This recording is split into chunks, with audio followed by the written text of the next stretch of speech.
రామ్ చరణ్ హీరోగా నటిస్తున్నటువంటి 'game changer' movie యొక్క director Shankar అన్న విషయం మనకు తెలిసిందే. అయితే ఈ మూవీ నుంచి ఒక సరికొత్త అప్డేట్ వచ్చింది. అదేంటో కాదు. ఒక సాంగ్‌కి సంబంధించిన ప్రోమో ఒకటి రిలీజ్ అయింది. ఇందులో గెటప్స్ మాత్రం దుమ్ము దులిపేశాయి. స్టైలింగ్ అయితే అద్దిరిపోయే రేంజ్‌లో ఉంది. అటు 'కేఆర్ అద్వానీకి' గాని, ఇటు 'రామ్ చరణ్‌కి' గాని. ఈ మూవీ యొక్క ప్రీ రిలీజ్ బిజినెస్ కూడా భారీ స్థాయిలోనే జరుగుతున్నట్టు తెలుస్తుంది. అండర్ గ్రౌండ్‌లో ఈ మూవీకి దగ్గర దగ్గర 300 క్రోర్స్ పైచిలకు ప్రీ రిలీజ్ బిజినెస్ జరిగే అవకాశం ఉంది. ఇది కేవలం థియేటర్స్‌కి సంబంధించి మాత్రమే. ఓటీటీస్ కూడా మరి ఎవరు తీసుకుంటారో తెలీదు గానీ, దీనికి కూడా అట్‌లీస్ట్ ఒక 100 క్రోర్స్ పడే అవకాశం ఉందని మాత్రం గట్టిగానే తెలుస్తుంది.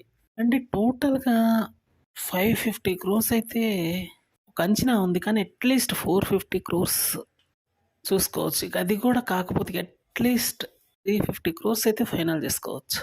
ఏ విధంగా చూసినా కూడా ఇది కూడా ఒక తిరుగులేని వెంచర్ అనే చెప్పాలి.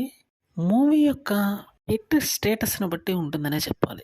ఆల్రెడీ 'శంకర్' డైరెక్షన్‌లో వచ్చినటువంటి మూవీస్ ఏ విధంగా ఉన్నాయో మనకు తెలియదు కాదు. అందుకని ఇప్పుడు 'రామ్ చరణ్‌తో' డిజైన్ చేసినటువంటి ఈ మూవీ కూడా ఎక్స్ట్రార్డినరీగా ఉండే అవకాశం గట్టిగానే ఉంది. దానికి సంబంధించినటువంటి ప్లానింగే భారీ స్థాయిలో నడుస్తుంది. ఇకపోతే ఈ ఫైనల్ క్లైమాక్స్ మొత్తం అదిరిపోయే రేంజ్‌లో ఉంటుందట.